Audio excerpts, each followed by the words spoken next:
जी का road show में आपका स्वागत है। इस वक्त हम फतेहपुर सीकरी लोकसभा क्षेत्र में हैं, जहां पर मुकाबला इस बार कैसा है ये जानेंगे, समझेंगे और तमाम यहां पर लोग भी हैं उनसे भी बातचीत करेंगे। हमारे साथ बातचीत करने के लिए भारतीय जनता पार्टी के प्रत्याशी राजकुमार चाहर साहब है। पिछली बार हम लोग लगभग 5 लाख वोट से जीते थे। मोदी जी देश के प्रधानमंत्री बने। फिर तीसरी बार मोदी जी को प्रधानमंत्री बनाने के लिए मेरे क्षेत्र की जनता उत्साहित है और 7 मई का इंतजार कर रही है कि कब 7 मई आए और कमल का बटन हम दबाएं, मोदी जी को प्रधानमंत्री बनाएं और राजकुमार को पुनः अपना सेवक बनाएं। क्या लगता है, 5 साल काम किया है जनता का, आगे और सेवा आपको करनी है, लक्ष्य क्या है आपके? देखिए, इन 5 सालों में ऐतिहासिक काम हुए हैं। पूरे क्षेत्र की जनता जानती है कि एक इतिहास बना है कि पानी की समस्या हमारे यहाँ सबसे बड़ी थी, पेयजल की, खारी पानी की, प्रदूषित पानी, फ्लोराइड युक्त पानी। तो उस समस्या का समाधान जल जीवन मिशन में देश के यशस्वी प्रधानमंत्री आदरणीय मोदी जी ने किया है। अब केवल पानी नहीं, पाइपलाइन से एटा की गंगा नहर से गंगा जल आएगा और हर घर में नल, और हर घर में नल से पहुंचेगा गंगा जल। तो 2024 के अंत तक हर घर में गंगा जल पहुंचेगा। 4000 करोड़ की योजना ये मोदी जी ने और योगी जी ने दी है। तो क्षेत्र की जनता में उत्साह है कि हमें गंगा जल भी मिल रहा है।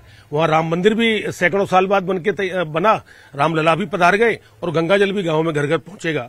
तो जनता में बहुत उत्साह है। आज भी बड़ी बड़ी योजनाओं को मोदी जी ने दिया है।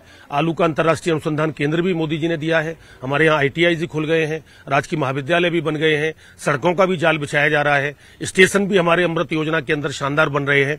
किसान भवन के लिए भी हमने आगरा में जगह प्रस्तावित करा दी है, जिससे देहात के आदमी शहर के अंदर ठहर सके।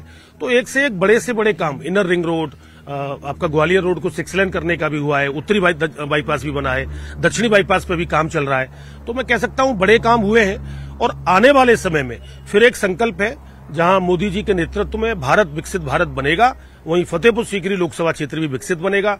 आने वाले समय में एक अंतर्राष्ट्रीय स्टेडियम हमारे आगरा जिले के अंदर हम लोग लेके आएंगे और मेरे क्षेत्र के नौजवानों को नौकरी के लिए कहीं बाहर जाके हाथ न फैलाने पड़े, तो फतेहाबाद और बहा के बीच में, क्योंकि हमारे यहाँ NGT और TTZ की बाध्यताएं हैं, सुप्रीम कोर्ट की रोक है, तो जो जहां रोक नहीं है उस क्षेत्र में हम उद्योग और कारखाने भी खुलवाएंगे।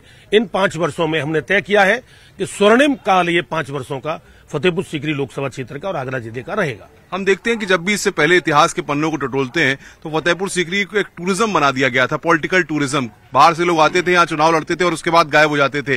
5 साल फतेहपुर सीकरी के बेटे ने, आगरा के बेटे ने सेवा की है, तो लगता है कि नहीं ये एक स्थायित्व लोगों को मिला है। देखिए, टूरिज्म वाले लोग तो अभी भी टूरिज्म ही कर रहे हैं, अलग अलग स्थानों पर जाते हैं, क्योंकि वो उनका कोई प्रेम जनता से नहीं है, उनका अपना व्यक्तिगत है कि भाई कहीं से हम कुछ बन जाएं।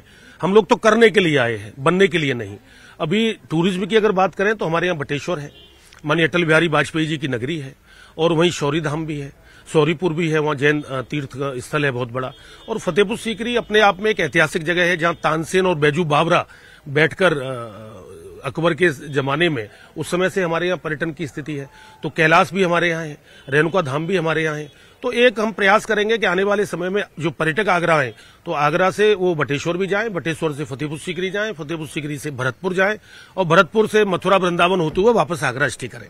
क्या लगता है इस बार रिकॉर्ड जीत होगी? हाँ, निश्चित रूप से रिकॉर्ड जीत होगी। पिछली बार की 495 की जीत थी, मैं इस बार उम्मीद कर सकता हूं वो जीत का आंकड़ा और बढ़ेगा। जनता में बहुत उत्साह है, जनता में बहुत प्रेम है और मोदी जी को प्रधानमंत्री बनाने के लिए फिर एक बार मोदी सरकार, तो इसके लिए जनता उत्साहित है और राजकुमार को अपना सेवक बनाने के लिए भी जनता उत्साहित होगी। चिंता तो विपक्षी दल हैं आपके बारे में कई तरह की अफवाहें फैलाने का काम कर रहे हैं, कई तरह के लोगों को भ्रमित करने का काम कर रहे हैं, उनके लिए क्या संदेश देंगे? देखिए, मैं विपक्षी दल के लोगों के पास मैं यही कहूंगा कि जब कोरोना का कालखंड चल रहा था, 2 वर्ष कोरोना के कालखंड में जनता ने किस तरह से निकाला है, लोगों की जान पे आ गई थी और मोदी जी के नेतृत्व में बड़े बड़े काम उस समय हुए। न कांग्रेस पार्टी नजर आई, न समाजवादी पार्टी नजर आई, न उनके कार्यकर्ता नजर आए। अगर नजर आए तो भारतीय जनता पार्टी के जनप्रतिनिधि, भारतीय जनता पार्टी के सांसद, विधायक, ब्लॉक प्रमुख, जिला पंचायत से लेके हमारे मंडल के अध्यक्ष से लेके जिले के पदाधिकारी जनता में घूम रहे थे, जान हथेली पर लेकर। न सपा नजर आई थी, न बसपा नजर आई थी, न कांग्रेस नजर आई थी। तो वो लोग तो मतलबी हैं, चुनाव के समय बस निकल के आते हैं, छोटे मोटे इशूज जो भ्रम फैलाने के होते हैं उनको फैलाते हैं, लेकिन जनता उनके भ्रम में आने वाली नहीं है। इस बार क्या लग रहा है कि टीम मोदी में शामिल होंगे? आगरा और बहा की जनता, तमाम जो क्षेत्र की जनता है इस फतेहपुर सीकरी की, वो ये चाहती है कि भाई इस बार जो है आप चुनकर के संसद में जाएं तो एक बड़ी जिम्मेदारी आपको मिले। देखिए, मैं भारतीय जनता पार्टी का एक बहुत सामान्य सा छोटा सा कार्यकर्ता हूं, एक छोटे किसान परिवार से आता हूं, बहुत कम जमीन का परिवार है हमारा, जो खेत होते हैं। मैं कार्यकर्ता हूं, राष्ट्रीय स्वयंसेवक संघ का स्वयंसेवक हूं। मैं अपनी भूमिका कोई तय नहीं कर सकता। पार्टी ने मुझे काम करने के लिए, सेवा के लिए बहुत काम दिया है। किसान मोर्चे का राष्ट्रीय अध्यक्ष बनाकर मुझे एक अवसर दिया संगठन में काम करने का, सांसद बनाकर मुझे क्षेत्र की जनता की सेवा करने का मौका दिया है। ये तो पार्टी तय करती है, हम तो कार्यकर्ता है। चलिए, प्रचार कैसे चल रहा है आपका? जोरदार, शानदार, जबरदस्त तरीके से सभी लोग लगे पड़े हैं। हमारे जनप्रतिनिधि, हमारे कार्यकर्ता साथी, हमारे सभी पदाधिकारी, सभी मोर्चों के लोग तो जबरदस्त तरीके से गांव-गांव जा रहे हैं। कैंपेनिंग चल रही है और मुझे उम्मीद है कि सबका परिश्रम जो हो रहा है इस गर्मी में तो बड़ी जीत होगी।